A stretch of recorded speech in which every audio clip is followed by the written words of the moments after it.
Nous avons avec nous en ligne depuis les NIP Haïti Edgar Leblanc-Fils, qui est coordonnateur général de l'OPL.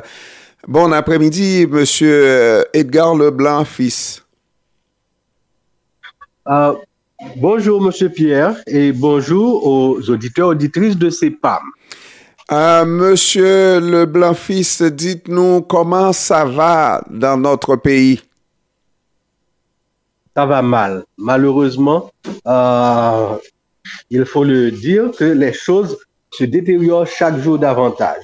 Et c'est pas ce que j'aimerais dire à nos compatriotes qui sont à l'étranger. Mais les choses vont mal. Et aujourd'hui, les informations circulent en temps réel. Donc, eux aussi, ils savent comment cela va très mal en Haïti. Sur le plan sécuritaire, sur le plan je dirais aussi humanitaire et social, parce que la vie est excessivement chère. Les marchandises ne peuvent pas transiter pour aller au gros centre particulier de Port-au-Prince ou bien aller en province. Donc, ça crée des difficultés énormes et on comprend le désespoir des couches importantes de la société telles que les jeunes qui profitent de l'opportunité offerte par le programme Humanitarian Power du président Biden pour un grand nombre solliciter un passeport et puis voir comment laisser le pays, même si c'est pour revenir peut-être, mais la situation est vraiment grave. Difficile à vivre. Et puis, je comprends qu'à Port-au-Prince, la situation est encore pire. Il n'y a plus de zones protégées. Pétionville, un peu partout, Vivi-Michel, c'est la même situation un peu partout. On a, dit-on, un peu de répit dans les provinces. Est-ce que ça explique le pourquoi vous vous retrouvez à Miragouane? Ça nous permet de souffler un peu? Il faut dire que je vis à Miragouane, je travaille à Port-au-Prince. Donc, je vais à Port-au-Prince quand j'ai des activités, ça peut me prendre 3 jours, ça peut me prendre aussi un mois. Je viens de passer un mois à Port-au-Prince. Je suis descendu à Miragouane vendredi, ok? Je vais rester toute la semaine avant de retourner à Port-au-Prince. Mais c'est vrai, dans les NIP particulièrement, eh bien, la situation est rassurante. Il y a des activités commerciales particulièrement continuent.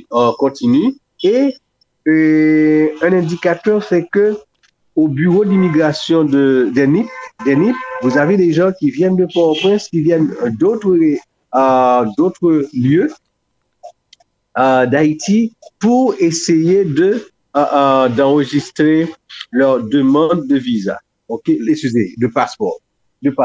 Oui, dans les provinces, ça va et on continue à vaquer aux occupations avec moins d'inquiétude. Malheureusement, c'est une action pour la Tibonite. Et donc, les NIP, c'est particulièrement l'effet muscadin, hein? Oui, mais là encore, c'est un indicateur de comment que la situation est compliquée. Et ce que fait le commissaire en tant que représentant de la loi n'est pas du tout orthodoxe. Cependant, les résultats sur le plan de la sécurité rassurent les gens et fait qu'il a l'appui de la population. Monsieur Edgar Leblanc-Fils, coordonnateur de l'OPL, vous êtes aussi membre de la dynamique de Montana.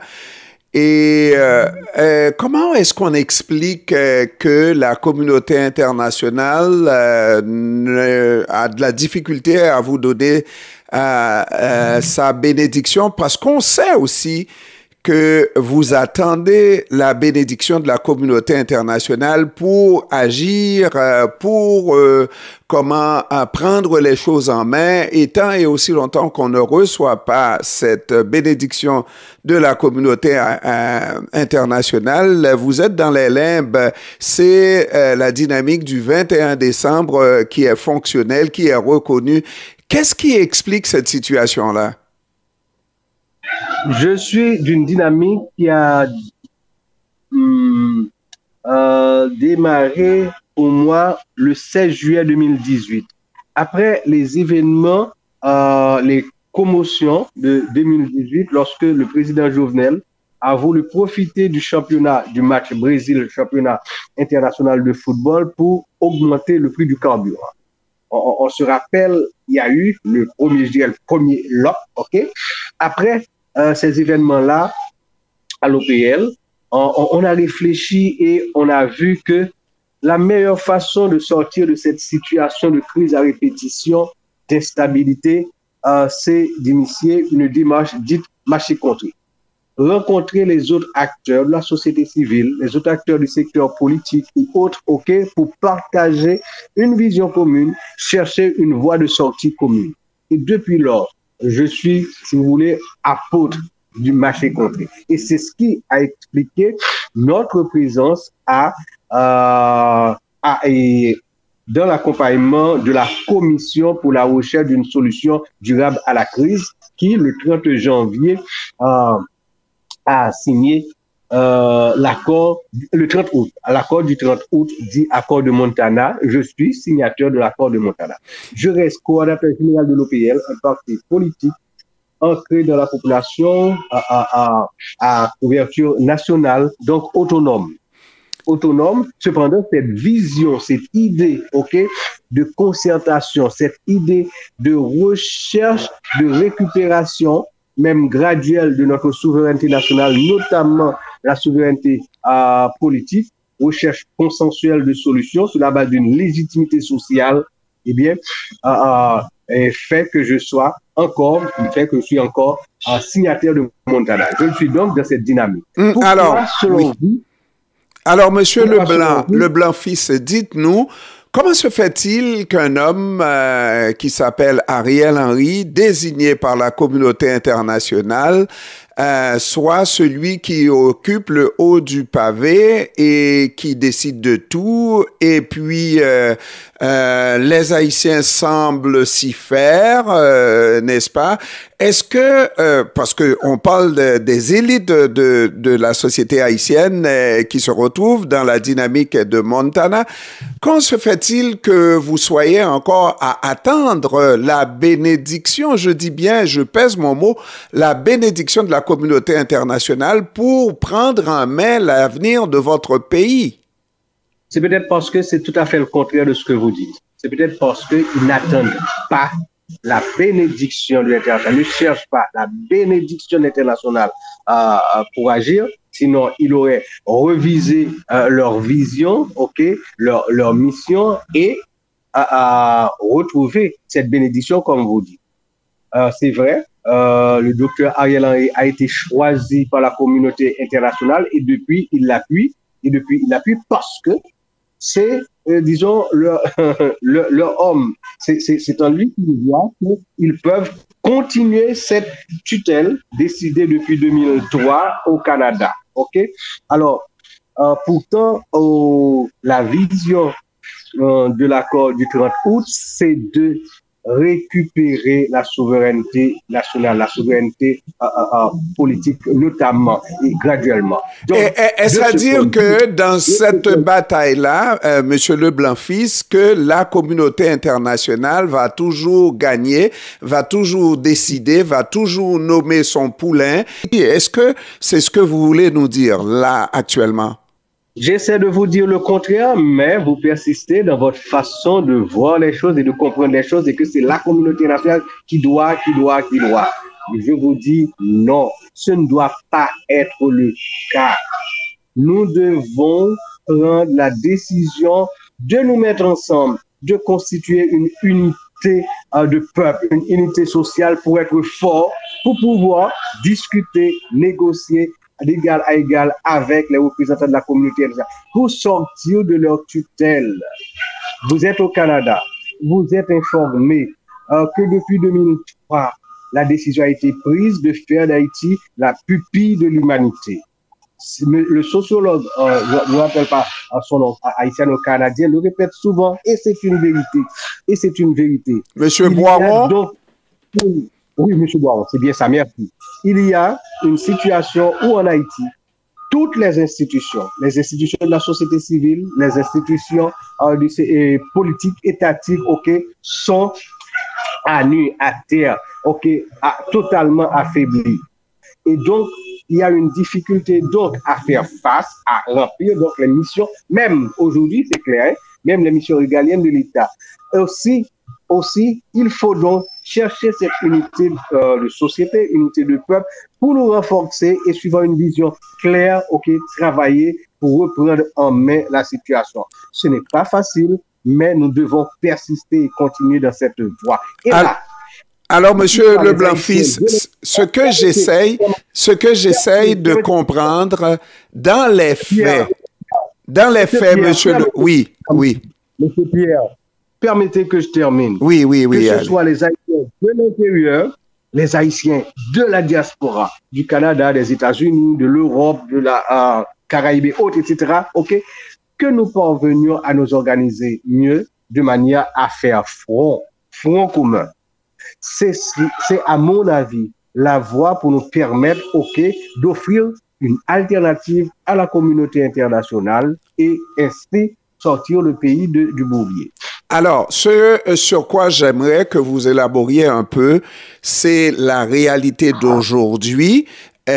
Vous avez fait ce front très large qui s'appelle l'accord de Montana, l'accord de Montana, et malgré ce large front, c'est Ariel Henry avec ses amis qui dirige le pays, et ce après l'envoi d'un tweet.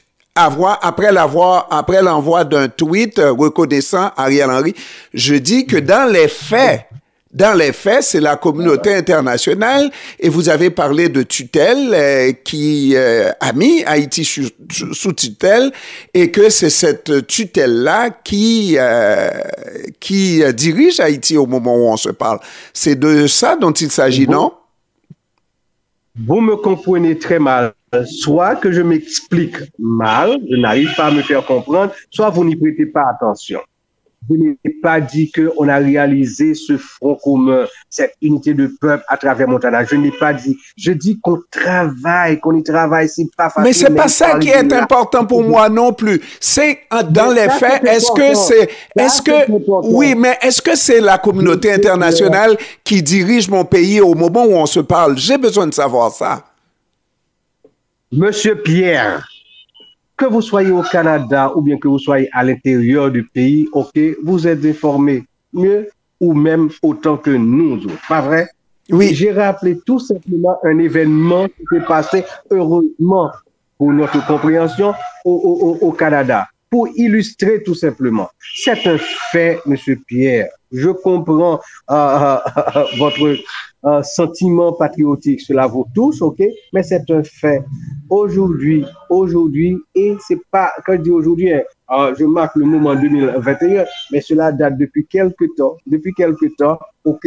On a perdu les commandes. Et ceux qui nous dirigent, rappelez-vous les dernières élections, rappelez-vous les résultats, comment les résultats ont été présentés, rappelez-vous qui nous a dirigés depuis quelques 10 ans, ok? Eh bien, c'est parce qu'on a perdu les commandes. Je vous dis que l'analyse faite nous amène à dire qu'il faut donc nous reprendre, nous mettre ensemble et constituer une unité de peuple, une unité de société qui puisse nous donner cette assise, cette légitimité populaire nationale pour faire face, contrer et récupérer graduellement, partie par partie, notre souveraineté, en commençant par la souveraineté politique, en commençant à désigner nous-mêmes nos propres dirigeants, à prendre des décisions de manière à ce que l'État haïtien soit en harmonie avec la société haïtienne, que l'État ne soit pas antagonique à la société, que l'État ne soit pas face à la société, organiser la société pour que les secteurs soient beaucoup plus solides et puissent donc contrôler l'État, veiller sur l'État haïtien et faire en sorte que nous allions comme peuple vers et sur la route du progrès et avancer petit à petit à redevenir ce que nous sommes supposés être. L'Haïti qui a eu des moments de gloire.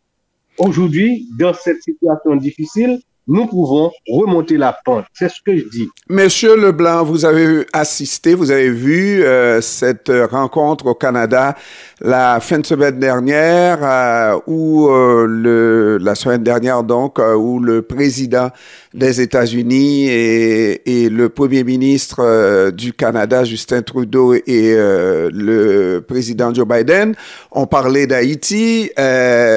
Du côté du président Biden, c'est le statu quo, donc on veut pas. Peut-être pas qu'il va y avoir une force armée des États-Unis. On ne ferme pas la porte à cette possibilité. Du côté du Canada, c'est plutôt non pour une force armée, mais 100 millions de dollars ont été débloqués, enfin, dans le discours, n'est-ce pas, pour la PNH. Qu'est-ce qu'il faut en penser de tout ça? Nous avons toujours été du côté de l'OPL, OK, et opinion partagée par d'autres, que la demande d'intervention formulée par le gouvernement actuel et arrêtée du Conseil des ministres, je crois, du 7 octobre, qui a autorisé le Premier ministre à demander un déploiement militaire spécialisé, OK, pour faire face aux gangs. Nous avons toujours été contre.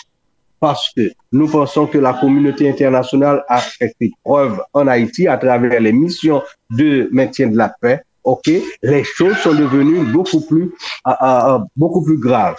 Ils ont contribué à fédérer les gangs et depuis les gangs ont pignon sur rue. Les leaders des gangs sont des leaders des acteurs qui mènent la politique directement par la voie de la violence. Nous avons toujours été contre parce que nous ne pensons pas que les résultats, OK, souhaités seront obtenus. Savoir, renforcement de nos institutions de force publique, police nationale, force armée d'Haïti, renforcement de l'administration publique, notamment de la justice, pour que nous reprenions en main la situation de la sécurité totalement et aille de l'avant. Nous ne pensons pas que l'intervention l'aurait fait. Alors, c'est pourquoi nous avons toujours été contre. Cependant, nous savons les faiblesses de nos institutions de sécurité publique et nous sommes partisans d'une coopération multilatérale ou bilatérale pour le renforcement de la police nationale, le renforcement des forces armées d'Haïti sur la base de nouvelles doctrines, bien sûr, de nouvelles doctrines, bien sûr, qui permettent d'avoir une armée qui participe au développement et au progrès, et non une armée répressive comme avant. Alors, sur cette base, nous, lorsque le Canada a annoncé par le général commandant de l'armée canadienne qu'il n'était pas dans les possibilités du Canada d'être sur deux fronts et qu'il a tombé, d'autres avaient dit depuis longtemps que et le Canada et les États-Unis ne vont pas envoyer leurs soldats sur le front en Haïti. Si ceux-ci deux seulement tombent, eh bien, l'opinion publique dans leur pays, etc., vont monter contre les gouvernements, ça va créer du problème. Aujourd'hui, les missions d'intervention sont basées sur 0 mort. On vient, on remplit la mission, pas de mort. D'accord? Donc, on était enclin à penser que ça n'allait pas aller jusqu'à la réponse souhaitée par le Premier ministre. On souhaite qu'il y ait une coopération, une collaboration sur la base de